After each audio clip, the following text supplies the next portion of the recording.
Hi there, let us continue. We are in podcast number 4 officially with the text material, and we are talking about the rules of engagement as part of the 5th cycle. Now, this is in the beginning of 2023. I'm making this course material, which means that as we get further into 2023, it will be more clear what it actually means to be part of the 5th cycle and the 5th cycle new types of engineering, new types of sciences, and new types of technologies. So not to jump the gun or anything with trying to give predictions or try to say, oh, this is what's going to happen, because I have learned so far, looking back in my material and what I've been doing so far. For instance, when I began trying to figure out what was happening when we were clearing up the energetic level of the holographic grid or the A-pins, that is the holographic network that are inserted into our planetary grid or network.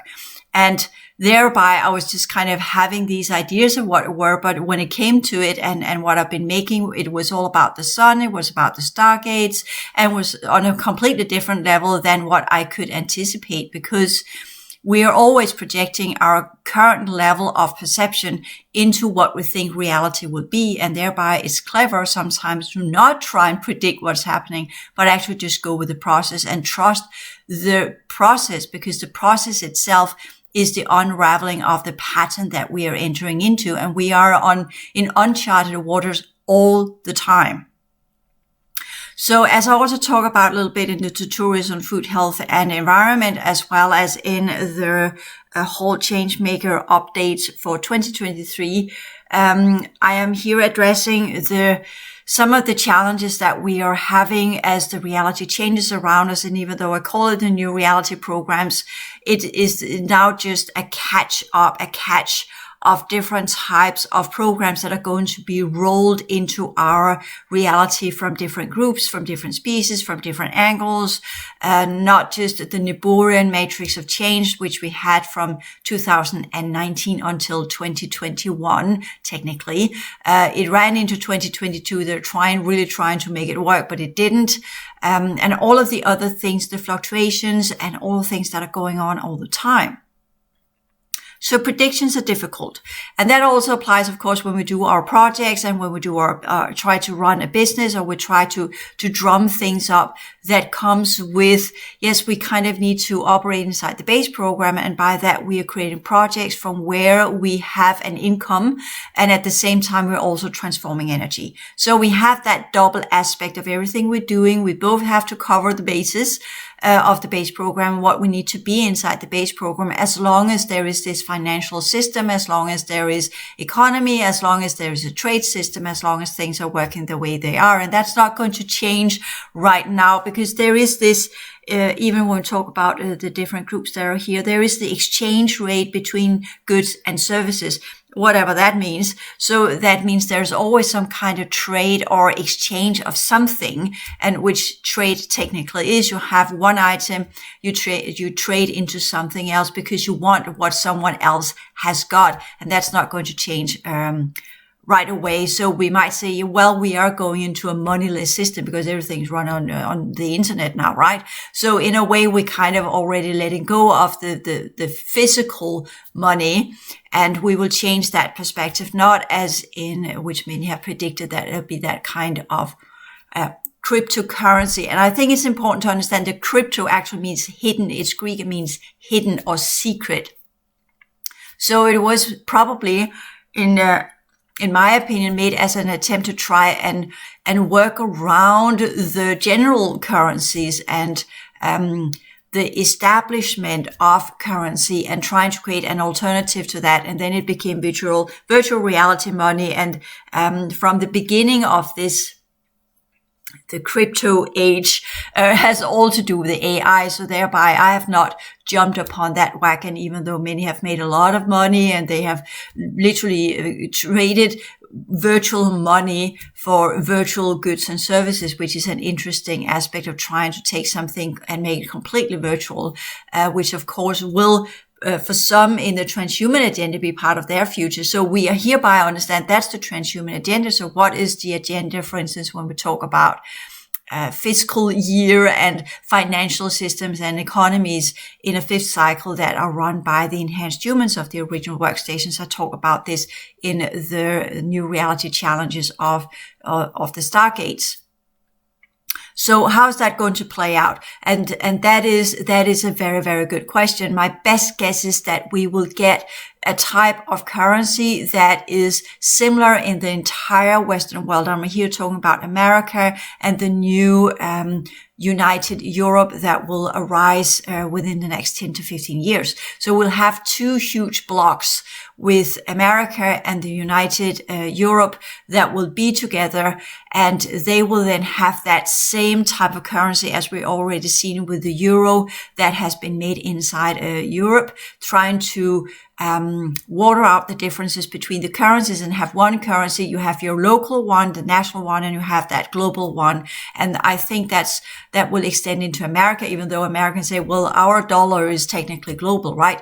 But it goes into that understanding. Yes, we will have dollars and we will have euros and we will have the national currency. And then there will be something else that will be the same all over the place. And later on, all the national currencies and the smaller types of currencies, they will vanish, and there will only be that one substitute currency that will be equal entirely around the world, so that if you buy a liter or a gallon of milk in Denmark or in America, the price will be exactly the same. So that will level out some of the incongruencies, to call that, between the currencies, and as this currency speculation and these fluctuations within the markets of currency, where you kind of have that it fluctuates, that the dollar is so much worth today and tomorrow it's less worth, and all of these kind of things, which will also take away stock markets, speculation in money, speculation in goods, speculation in services, and level it out and create what we call a kind of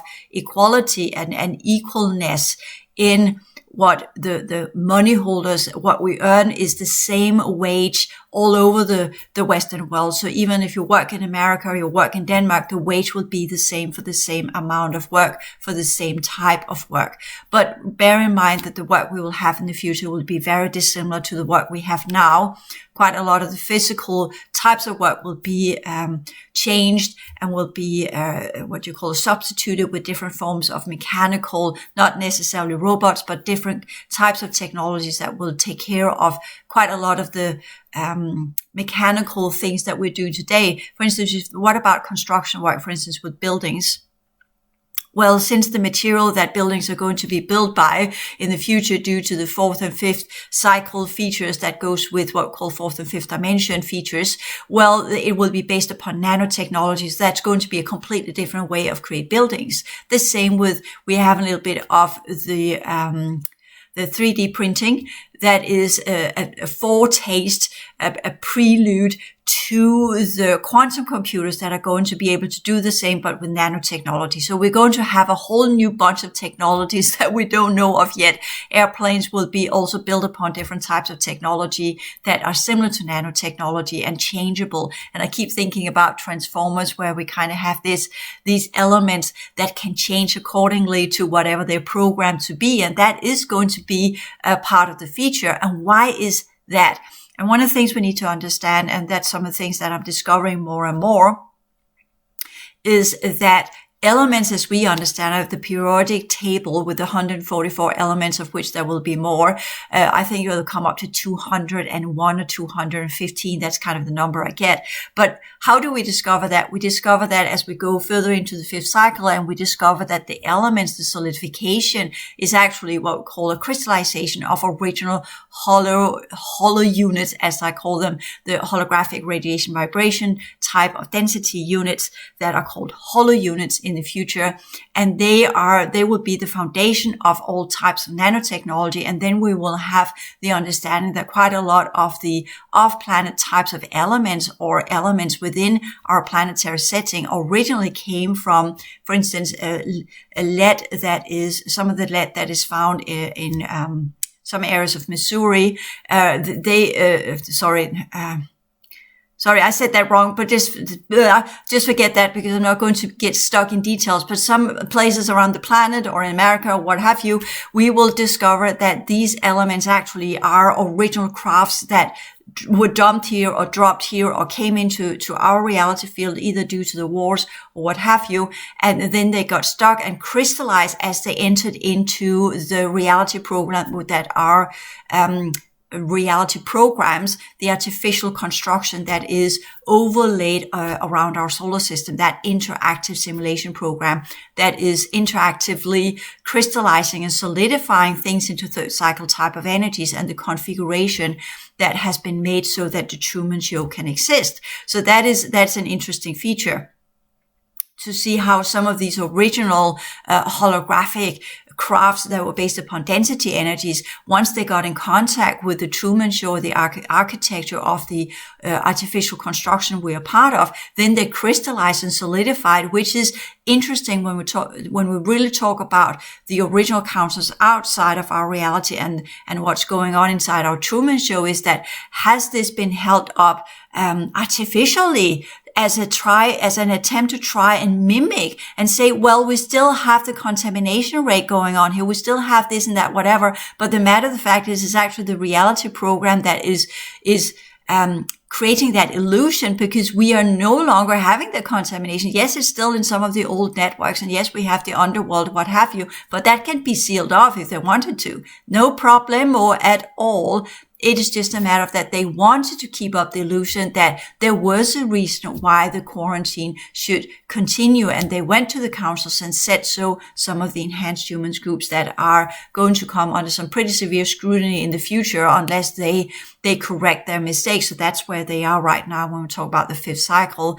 These groups are now coming to terms with, okay, we better begin to correct our mistakes. We better begin to do what we should have done a long time ago. And are they doing it because they suddenly have a change of heart and become good people? No, they're doing it because they're forced to do it now. All of their shenanigans and all of their projects have failed, and all of their allies had tried whatever they could to maintain the idea of the quarantine, but that has failed as well. Because they want to kind of recirculate the negative or infected or contaminated energies.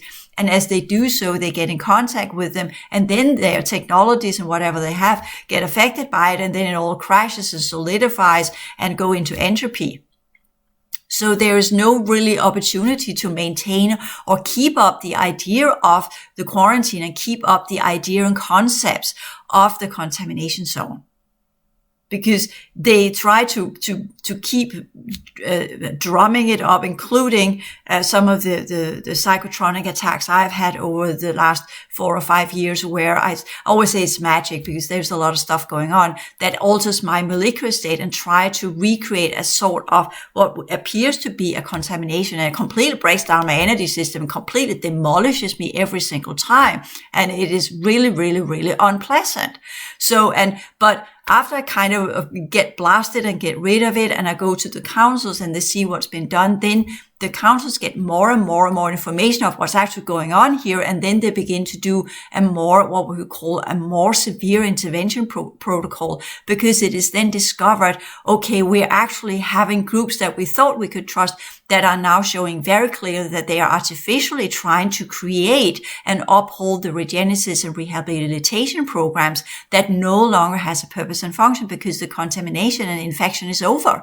So thereby they're artificially trying to drum up a scenario that is no longer in a concordance with the original purpose and function, plus it is kept artificially recirculating by different forms of technologies that are absolutely illegal on all levels of reality. So these are some of the things that are up right now here in the beginning of January of 2023. We will see where it will go. We have had different levels of, we had the councils that pulled out in 2020, which were rightfully did so and shut down a lot of stuff under the true human councils, but we still have the solar rishi councils, and they are the ones that were to oversee the regenesis and rehabilitation programs of the humanoids. And they are now coming in and saying, okay, this something is sketchy here, something is going on here that does not really add up with the intel that we have got. And this is some of the things where they begin a different type of investigation. Because we did have what we call the Guardian Alliances and the original scientists under the CRNBs that tried to do the activation, although I still say that type of technology and that type of program and that type of teaching were tailored to kind of semi-activate. It was not full activation because it was still using a lot of the old third cycle D10 collective, even though they added in a little bit extra here and there and tried to make it look different. It was still just a kind of a half attempt. It was not a real attempt, in my opinion. Okay, so with that one said, we also kind of know, there are going to be some changes, but what they are, it depends on whoever's left now and whatever is going on in the original workstation, and it depends on what the councils, the solo wishes will come up with. That is for the next couple of years to unfold as we enter into 2023 to 2025 activation and cleanup of the energetic level of the racial lineages. And that's where the solar wishes come in, because they are technically administering what we call the fifth cycle root races and sub races. So with that one also said, there are changes ahead of us that will also unfold as we go along. And we can say that even though the humanoids, as we saw it in the different sciences that came under the stellar activation cycle and the different stories that came, quite a lot of it is inaccurate, and it is not really how things are now, so to speak. You can also say my source of humanity. In a way, it also goes a little bit back in history, right? But it looks at things from the perspective of the different types of genetics more than the different types of races. Because how does the Pleiadian look? How does the Syrian look? It depends on what type of genetics they have got and onward and so forth. So we can't just label it like this and that, as we saw it in the stellar activation cycle. And prior to that, from the UFO communities and researchers, what they saw, most of what they came up with were the grays that were operating, because as we now understand that once you enter into this reality field, your holographic energy system and the organic vessel you have that is based upon that will begin to crystallize and create that type of matter that we understand and we live amongst, that are based upon emptiness, that are based upon third cycle type of intelligent energy that has a purpose and a function, but is not connected to progression dynamics in themselves. They are stagnant. They crystallize. The only thing they can do is crystallize and go into entropy and then vanish, because we are in the outskirts of the different types of domains. So that's an issue that we need to deal with as well. So when we talk about the rules of engagement principle, or rules of engagement, rule number 5 to 12, I want to address that in a specific course in itself, because each and one of them, there's enormous amount of layer to it that we can begin to use once we are able to work within teams in the fifth cycle. So I'm here kind of thinking that would be a course on its own, whether it will be the whole Changemaker Toolkit course 3 or it will be something else. I want to address that one later on as we go further and closer to 2025, where we really begin to understand, okay, where are we now? That will mean 2 years into the future, where we get closer to the 2025 timeline as well. And how far have we gotten, and how much can we then begin to really work with this under the fifth cycle energies and the fifth cycle laws and the fifth cycle races and the fifth cycle configuration in the outer domain in density 1. So that's a completely different mindset. So on the factional distress, in the tutorial 1 of the food, health and environment course material, which, because I'm now doing it as updates now in 2023, and then later on it will be 2 separate courses that you can buy later on if you haven't done it, if you weren't part of the podcast that I uploaded throughout 2023, which I'll do because 2023 has barely begun, right? But my plan is that these 2, I will divide it into 2 courses, where one will be tutorials on food, health and environment as teaching course material, and then there will be a course or a sum up of the podcast that we're dealing with the processes, that will be as a kind of historical library that people can buy if they like, and then listen to, okay, this is what actually unfolded in 2023, because now we are building up to the 2025 timeline. So that means that whatever's begun now will create the path that will lead to 2025. So if people embark on that in 2024, it's kind of good to know what happened in 2023, similar to as when I talk about my books, why I'm not taking them out of production is because they're historical. They give a context of what has happened and what has been unfolded. And you can say, well, wouldn't it then have been a good idea to keep the old material out on YouTube? And I say, no, that's of no purpose, because when I look into my books and I read what I wrote back then, I can see quite a lot of the concepts I'm still working with were already presented in these books. So the level there were enormously high, even though I at the time didn't really understand, to put it that way, what I wrote. But now I'm completely clear on, okay, this is what I actually put into the books. And this is how I extract from the books and then work with what can be extracted and progressed and lift up to new higher levels of understanding. So one last bit of the toolkit for the whole change makers is to observe the factional interest in our projects, either blocking them or promoting them. This plays a huge role in how we can get out there and if we succeed or not. This section is only for thought process and not to find solutions. So that's a little bit when we talk about the factional distress. That's the one I am on right now. And in the food tutorial one, I talk a little bit about, for instance, if we want to go to restaurants, some of the jurisdictional rights, some of the issues that are there. And that's going to play in when we talk business as well. We're going to, I think instead of having it as an individual little section here, I want to put it into the whole Changemaker alternate reality method from A to D, where I'm going to talk about, okay, how do we then work with our projects? How do we then work with these different aspects of what we want to do and how we want to do it? And then it's better to talk about under the idea cycle, the whole Changemaker next steps, the whole Changemaker alternate reality creation, and the whole Changemaker step work map. And they're put in, okay, if I create that idea, if I do that research, if I work with this way, how will the factions then respond to that? How will they then deal with the projects you come up with, and what are we to be observant of when we talk about these things? So just to start up here before we go into the methods from A to D, and it's not from A to Z, but from point A to D, as I just explained here on page 6. Before you begin any projects, I recommend you take project management courses on, for instance, Coursera.org or other places, so you know how it's done within the base program. So that is kind of the normal skill sets that you should have as a project manager, or as one that want to create a profit, pro-profit, non-profit. I actually rather call it non-payment material than non-profit, right? Because profit is kind of a little bit, we'll go away from that one. We'll either say we are creating a business where there's payment, or we create a business that has no payment. So instead of profit, non-profit, we go with payment or no payment. So in that free material or something that people have to exchange something to get something. So it's part of a trade program. So that's also a different mindset we'll begin working with when we are creating whatever project we want to do within the base program. But I can still recommend you do a little bit of accounting.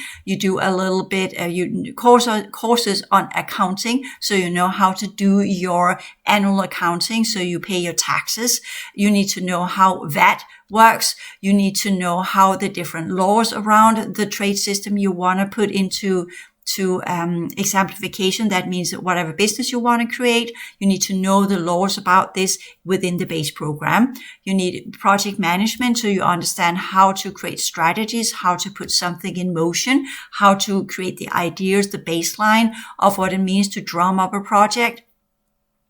or a business plan. I know many of you have heard me say other places that back when I began, did I make a business plan? No, I didn't, because I didn't need venture capital. I worked with the bootstrap method instead, where I literally just downsize all costs. I still do. I work from the bootstrap method, where I simply look at everything and say, whatever I can do on my own, I do on my own. And that means everything. I don't have any employees. I don't have anyone doing anything for me. I do not rely on anyone doing anything for me at all, even though I heard people say, well, you can do this, or you can do that, or you could buy this, or you could do that, or you could get that person to do this for you, or whatever. And I say all the time, I can't, because the material I am making is an expression of my understanding of reality. And the moment I let someone else do something for me, the energy of that other person will become part of my project. So thereby, there are some strict rules in what can I outsource to others, as in nothing. But if others come up with an idea where they want to use some of my material, I say, well, the material I put out for non-payment, the free material, that's accessible for everybody. And by that, I really appreciate if people tell that they are using my material and give credit to my material, in a way, a kind of advertising for my material in their products. But if they do it without my knowledge, I don't know, right? So we have a lot of people that takes from others out there, which is technically illegal, but I have not put any copyright on it per se. As long as it's free material, you put it into the wild zone of offerings that people can use in whatever ways that they like. So thereby we could say, well, as long as we're doing non-payment material, it's material we haven't got control of. But if we do paid material, that's something that we can say, well, when you pay for this, yes, people then get the ownership of it. But you also know in my Vimeo videos that you can't download them. On YouTube you can, but the material I put out there is what we could say within the joint zone of shared spaces. So thereby I know that's the rule of the game. So I don't put anything out there that in any ways or forms can be used in a manner I would not appreciate of. So this is again our understanding when we do non-payment material, that's the game. We put it out in the wilderness. We put it out in the Wild West zone of the virtual reality, where anyone can hijack it and take it and alter it and do something with it. Whereas the things we made for payment, there we can put in some of the deeper levels of whatever we want to create of services, goods and services. So that should also be taken into consideration. So with that understanding, as well as you play by the rule book inside the base program, you adhere or adhere to the laws. You never bend the laws. You never break the laws. You always pay your tax. You always pay your VAT. You always do what's asked of you. Because even though we can say, well, the base program is completely artificial construction, it's still reality. And in a way, if you break the laws within the base program, can you then go out and say, as a progressive human, yeah, I'll uphold the laws and the rules and the principles, but it's okay to break the laws inside the base program? You kind of hear almost a record kind of say, no, you, on all levels of what you are, you keep the laws, even though they're completely ridiculous. Even when we talk about going into jurisdiction of other races and other groups that are present here, and their rules are completely illegal, and they cannot in any ways or forms be upheld within the jurisdictional rights of the true human or the solar rishis. But as long as we are on their grounds, in their jurisdiction, we play under their laws. That's kind of the law of diplomacy, that when you enter into a system that is under the rulership of some other species or another race, you must abide to the laws of that race, because it's their territory. You can't go in and say, oh, I take my laws with me into your territory. No, when you enter into a foreign territory, you play by the laws of that territory, including the different jurisdictions that we're going to have more of inside the base program that will, to a majority of the groups around our planet, fall either under what remains of the third cycle transhuman agenda or the fourth cycle remains of the colonizing races and species of the fourth cycle. So that's just how it's going to be. And that means also when we do talk about business, and here I go a little bit back to the factional distress, when we do talk about business, that also means that even though we have that yes idea that if it comes down to it, that the only ones we can collaborate with are from some of the factions of the third race or the third cycle races or the fourth cycle races that remain and are still here and trying to learn the ways or are keeping up their jurisdictional rights because they have created their own little reality field under some kind of dome structure, as I saw it in Australia. Well, then if you enter into their dome cities, well, then that is what it is. If we choose to do business with them, then we come under their laws. Then we go back in time. We go back into this fourth cycle, and then we become prey for these races. So even though we might have the best business idea ever, if it implies that the only ones we can collaborate with are either the technocrats or the transhuman agenda or some of the shitty scavenger, insectoid, low-level fourth cycle races that will remain, well, too bad.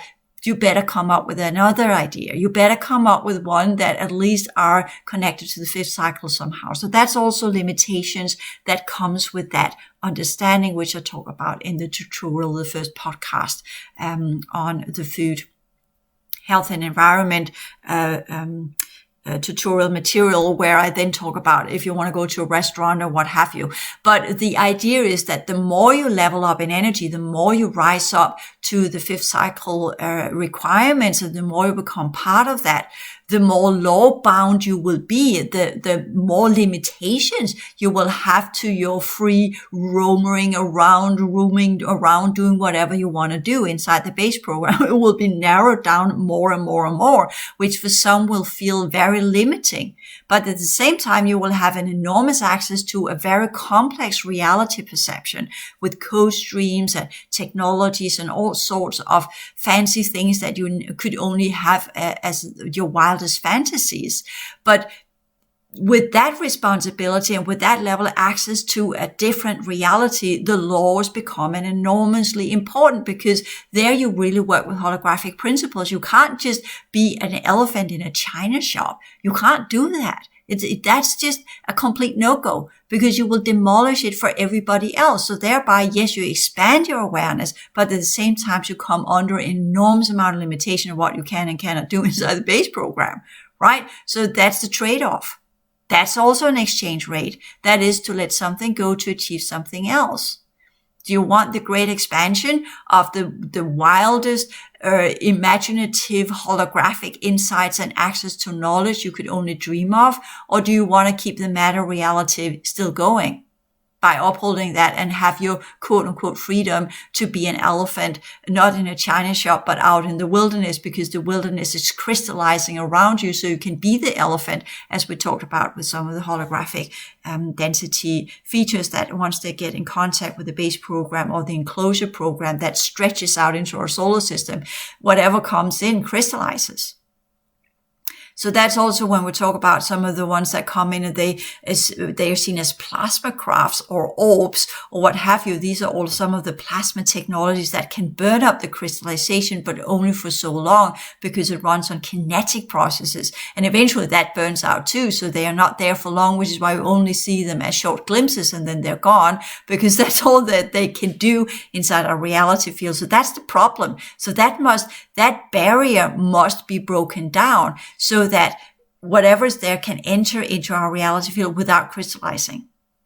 So that's enormously important. That's some of the things that they are working on as well, to figure out how to solve that. Because yes, it was a good idea to uphold the rehabilitation and regenesis programs that are now being taken down completely because they're illegal. And the ones that have been doing them better begin to clean up their mess before the solar reaches and the councils and whatever they are really looks into what they have been doing. So they must erase all traits of what they have been doing. I know that's not how it's going to work, but let's just play with that idea, right? That would be nice, that they really get their shit together and do what they're supposed to do. We would like that. So we put out that thought that we want to create that whatever's left will now turn around and do the right thing. That would be nice for once, right?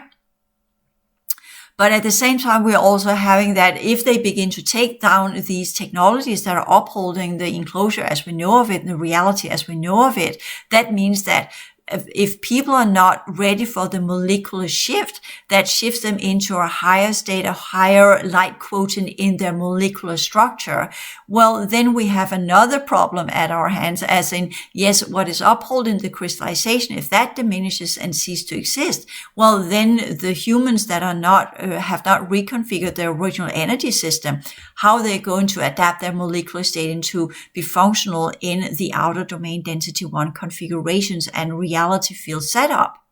So that's also part of the new reality programs. And that's where some of our projects will fit in, because in a way we could say, as forerunners of the 2025 timeline and as the pioneers of the fifth cycle work, our projects and whatever we create should not be to solidify and amplify the existing shoveling around of crystalline matter, but should be something that actually changes reality field that we are part of, changes business, changes ideas of business, changes ideas of projects, of what it means to be human, or what it means to work with energy, or what it means to transform energy.